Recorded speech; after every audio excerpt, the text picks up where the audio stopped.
Okay team, mga ka-V, for reals, here's our actual trip to Hong Kong. Maaga tayo dapat since dadaan tayo sa I.O. baka mahinging documents para mas ready. So first stop guys is kumuha kami ng travel tax 1,620 pesos kasi need din to pag nag-check-in kayo. Ayun, so nag-aantay kami kay Francine since midnight shift siya. Solo siya nag-travel from Bicol to Manila. So antayin lang namin siya ng konti before kami mag-check-in ng gamit and kumuha ng boarding pass. Then after, yes, I.O. experience. Ayan, sa wakas, kumpleto na kami. Oh, hello, yung isang pamangkin ko na mataba na sabi ko na Mataba talaga. So, eto na nga, the moment of truth, naka-check-in na kami, papunta na kaming immigration officer, so-called I.O. Madaming I.O.'s horror stories tayong naririnig, lalo na sa mga VA and work from home na medyo nahihirapan daw lumabas ng bansa. So, kami ni-ready namin naman yung papers namin, round trip tickets, hotels, and tours plus COE. So, yun lang naman yung basic na papers na kailangan nyo. So, tapos na ako dito guys. Inantay ko na yung ibang kasama ko. Bale, tinanong lang naman ako kung kailan yung balik ko. So, sabi ko November 15. So, andito na din si Jen. Medyo kasi mahaba yung pila sa ibang kasama namin. Then, yes. Andito na din si Grace. And sunod-sunod naman po kami. Siguro po, yung mga may travel history na like Jen and Marnie, mabilis-bilis na. May few questions lang po sa mga first-time travelers natin like Grace, Juvie, and Francine. So, discuss natin yun guys dito. So, for Grace, tinanong lang siya ng I.O. officer kung bakit daw magkaiba yung plane tickets niya, papunta and pabalik. So, in-explain niya na lang na we purchase it online, the cheapest flight. So, yun yung nakuha namin. Then, pinakita ni Grace yung round trip tickets niya and then yung booking niya sa Disneyland. So, yun. Pasok. So, yun lang naman talaga importante guys. Ready yung papers niya. So, hindi kami nahihirapan kasi kasama namin si Marnie ang HR ng HK. Kapag group bookings din pala kayo guys, hahanapin nila yung kasama mo and kung sino yung nag-book sa inyo. Yung name doon sa nag-book. So, andito na guys si Francine. May tinanong sa kanya, hinanap sa kanya yung round trip tickets niya. Wala siyang print out ka. Kinuha niya pa kay Jen. So, dapat ready. And, last but not the least, si Juvie. So, yeah, nagamit niya yung company ID niya since hiningi sa kanya. Yung ID niya sa HK. So, ayun guys. Happy na ang lahat dahil kumpleto na kami. So, parang makakahinga na kami ng maluwag dito. So, to wrap it up guys, based on our experience and our VA's team experience, lalo sa first timer like Juvie, Grace, and Francine, hindi naman ganun kahirap po. As long as ma-present yung documents na hinahanap nila, and ready, handy, hindi ganun po kahirap. So, madali lang talaga. Basta ready, i-ready nyo yung documents nyo.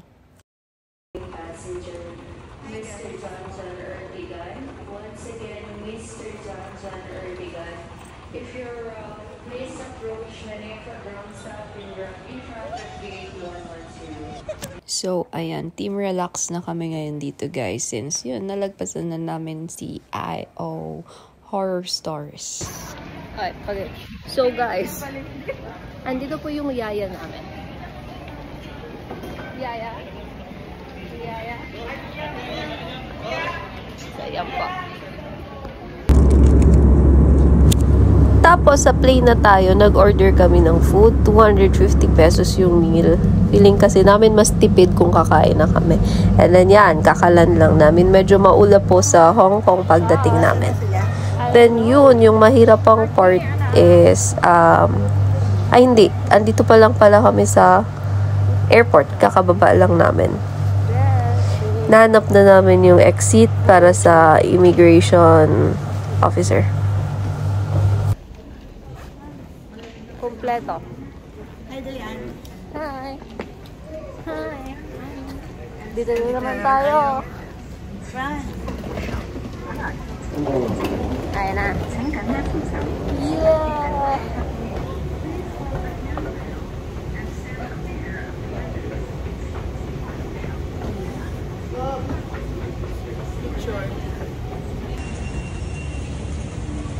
And isa sa favorite ko dito sa Hong Kong is sa loob mismo ng airport, paglabas mo lang konti, meron na train.